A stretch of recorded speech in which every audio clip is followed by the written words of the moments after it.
सुनील जाखड़ ने कुछ बयान भी दिए थे, जिसके चलते हाई कमान ने उनको नोटिस भी भेजे थे और उन्होंने पार्टी को अलविदा कह दिया। साथ ही उन्होंने पार्टी की नीतियों के ऊपर भी कई तरह के सवाल खड़े किए हैं, लीडरशिप के ऊपर भी तंज कसे हैं। पेशावर में, पाकिस्तान में एक स्थान है पेशावर, वहाँ पर 2 सिखों की हत्या की गई है। वो अपनी दुकान पर काम कर रहे थे कि अचानक कुछ हमलावर आते हैं, उनके ऊपर ताबड़तोड़ फायरिंग शुरू कर देते हैं। फैसला लिया है, हरियाणा सरकार ने कहा है कि जो किसान जो हरियाणा से संबंधित हैं, वो हरियाणा में अगर सीधी बिजाई करते हैं धान की, तो उनको 7,000 रुपये प्रति एकड़ मुआवजा दिया जाएगा, प्रोत्साहन राशि दी जाएगी। दवाओं के काफ़ी सैंपल फेल होने की खबरें आ रही हैं, इसमें कितनी सच्चाई है?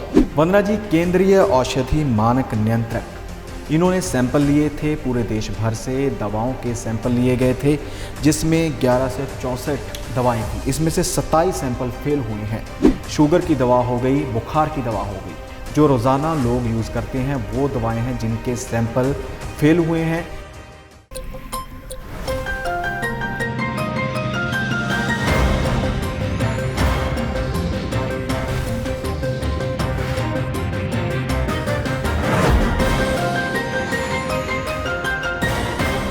नमस्कार, D5 चैनल हिंदी के प्रोग्राम खुलासा न्यूज़ का मैं वंदना आप सभी दर्शकों का स्वागत करती हूं। आज मेरे साथ स्टूडियो में मौजूद हैं सीनियर जर्नलिस्ट धर्मेंद्र संधू जी। संधू जी, आपका बहुत बहुत स्वागत है। जी धन्यवाद वंदना जी।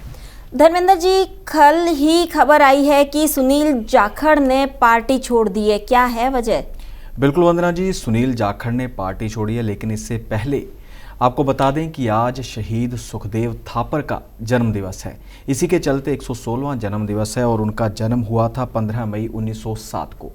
तो लुधियाना में राज्य स्तरीय समागम किए जा रहे हैं, कार्यक्रम किए जा रहे हैं। इससे पहले हरजोत बैंस हैं, कैबिनेट मंत्री हैं पंजाब के, वो भी लुधियाना पहुंचे थे, वहां पर श्रद्धा सुमन उन्होंने अर्पित किए हैं। तो अब बात करते हैं सुनील जाखड़ की।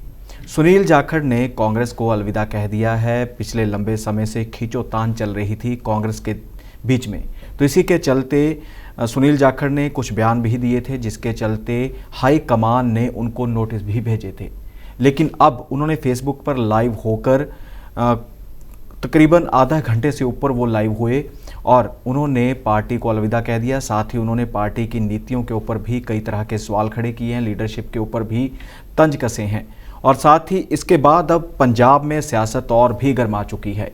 जितने भी बड़े नेता हैं, चाहे वो विरोधी हैं चाहे कांग्रेस के हैं, उन्होंने अपनी अपनी प्रतिक्रिया देनी शुरू कर दी है। बात की जाए नवजोत सिंह सिद्धू की, तो उन्होंने कहा है ट्वीट करते हुए कि कांग्रेस ने एक ऐसा सोने जैसा व्यक्ति गंवा दिया है। अगर सुनील जाखड़ के साथ बैठकर मसला हल किया जा सकता है तो अच्छी बात होगी, मतभेद दूर हो सकते हैं। और इसी के चलते उनके जो विपक्षी हैं उन्होंने भी लगातार निशाने साधने शुरू कर दिए हैं। श्वेत मलिक हैं, भाजपा के नेता हैं, उन्होंने कहा है कि देश में कांग्रेस का सफाया होगा, कांग्रेस मुक्त देश हो जाएगा, क्योंकि कांग्रेस एक परिवार की पार्टी बन चुकी है। तो इस प्रकार लगातार सियासत गर्माती हुई नजर आ रही है इस मामले पर। पाक में 2 सिखों की हत्या कर दी गई है, क्या रही वजह और क्यों ऐसा किया गया? बिल्कुल वंदना जी, पाकिस्तान में कम गिनतियों में आते हैं, अल्पसंख्यकों में आते हैं जो पंजाबी हैं, जो सिख हैं, पंजाबी बोलते हैं। तो इसी के चलते पेशावर में, पाकिस्तान में एक स्थान है पेशावर, वहाँ पर 2 सिखों की हत्या की गई है। वो अपनी दुकान पर काम कर रहे थे कि अचानक कुछ हमलावर आते हैं, उनके ऊपर ताबड़तोड़ फायरिंग शुरू कर देते हैं। इसी के चलते 2 सिख कमलजीत सिंह व रंजीत सिंह की मौत हो जाती है और मामला काफ़ी जो संगीन है। इसी के चलते जितनी भी सिख संगठन है पंजाब के, उन्होंने भी इसके ऊपर कहा है कि इसकी जांच होनी चाहिए कि किस प्रकार से पाकिस्तान में सिख असुरक्षित होते हुए नजर आ रहे हैं। और ये दोनों लंबे समय से पेशावर में मसाले की दुकान करते थे, मसाले बेचा करते थे, तो लेकिन अब इस दुनिया में नहीं रहे, जिसके चलते सिख भाईचारे में शोक की लहर है। हरियाणा सरकार ने बहुत ही अहम फैसला लिया और ये फैसला इतना अच्छा है कि जिससे किसानों को राहत मिलेगी। हरियाणा सरकार किसानों को प्रोत्साहन राशि देने वाली है। बिल्कुल वंदना जी, बीते दिनों पंजाब के मुख्यमंत्री भगवंत सिंह मान ने कहा था कि जो किसान धान की सीधी बिजाई करेंगे उन्हें 1500 रुपये प्रति एकड़ राशि दी जाएगी, आर्थिक सहायता दी जाएगी। तो इसी के चलते हरियाणा सरकार ने फैसला लिया है। हरियाणा सरकार ने कहा है कि जो किसान जो हरियाणा से संबंधित हैं वो हरियाणा में अगर सीधी बिजाई करते हैं धान की तो उनको 7,000 रुपये प्रति एकड़ मुआवजा दिया जाएगा, प्रोत्साहन राशि दी जाएगी। और इसके अलावा अगर वो धान को छोड़कर किसी अन्य फसल की खेती करते हैं जिसमें तिल हैं, जिसमें दालें हैं, मक्का है, ऐसी किसी भी चीज़ की खेती करते हैं, यहाँ तक कि सब्जियों की खेती करते हैं, पशुओं के लिए चारा उगाते हैं, तो उनको भी 7,000 रुपये प्रति एकड़ के हिसाब से दिया जाएगा।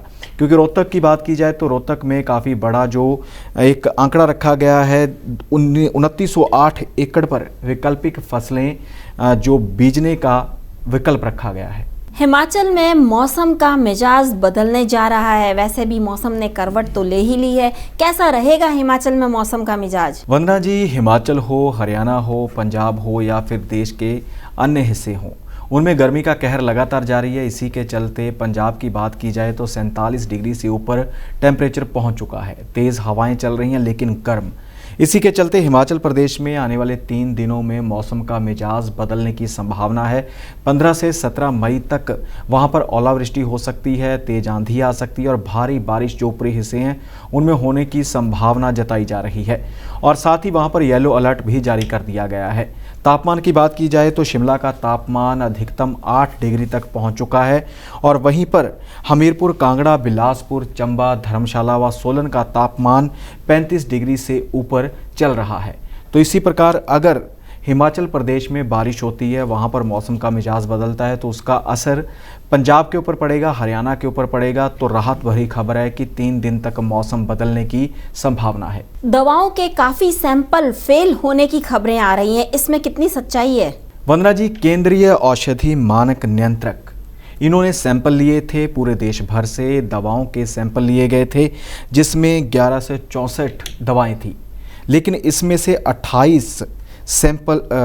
27 सैंपल फेल हुए हैं और अकेले हिमाचल में बनी दवाओं के 8 सैंपल इनमें शामिल हैं। और दवाएं भी वो हैं जो रोज़ाना लोग इस्तेमाल करते हैं, जिनका सेवन करते हैं, जैसे बीपी की दवा हो गई, दस्त व उल्टी की दवा हो गई, शुगर की दवा हो गई, बुखार की दवा हो गई। जो रोज़ाना लोग यूज़ करते हैं वो दवाएं हैं जिनके सैंपल फेल हुए हैं। लेकिन इसको विभाग की अच्छी कार्रवाई कहा जा सकता है कि लोगों की जान बच सकती है इससे, क्योंकि अक्सर देखा जाता है कि लोग वैसे भी निराश रहते हैं अपनी बीमारियों को लेकर, लेकिन दवाई ही अगर उनको गलत मिलेगी तो उनके ठीक होने की संभावना दूर की बात हो जाती है। तो इसलिए अच्छा कदम है। इस प्रकार से सैंपल फेल हुए हैं तो उन दवाइयों के ऊपर प्रतिबंध भी लग जाएगा। विभिन्न खबरों पर अपना प्रतिक्रम देने के लिए धर्मेंद्र जी आपका बहुत बहुत धन्यवाद। जी धन्यवाद। कल फिर से ताज़ा तरीन खबरों के साथ हाजिर होंगे प्रोग्राम खुलासा न्यूज़ का में। तब तक के लिए नमस्कार।